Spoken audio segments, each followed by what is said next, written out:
della poetessa Filomena di Sarno, O scugnizza innamorata. E che sta storia in guaglione strata, si chiama Ludovico, fu garzone, fatica in capo di gran bricciata e ten una camisa e un casone. A casa torna solo per dormire, non morse pane o chiede se ci sta. A mamma cerca quando può capire si tiene qualche soldo all'imprestare. Te ne sei frate, tutto piccerilla. O padre se ne è giuto tempo fa, perché issa fatica poverilla. Te ne sei bocca che darà a mangiare. A qualche giorno pare frastornata, o massa se ne è accorti o guarda storta.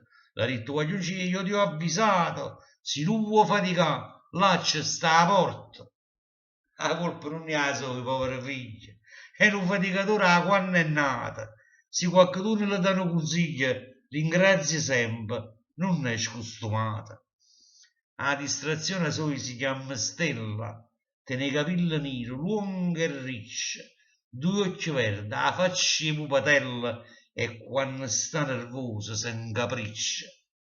O padre era un usuario assai importante, molto stimato, figlio di un marchese, assai severo, sanno tutto quanto, e molto conosciuto in tuo paese.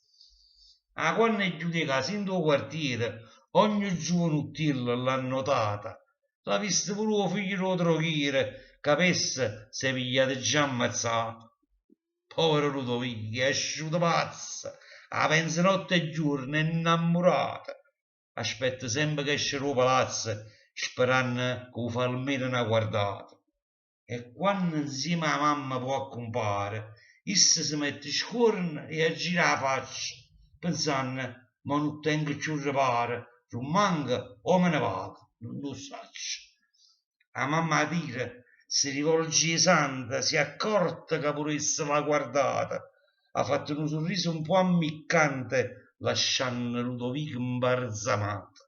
Cammina, figlia mia, facimmo tardi, le dice, ma che aspetta, che mi stizza, ti sei ammattita, rimma, ma chi guarda? Non vede che è soltanto uno scugnizza.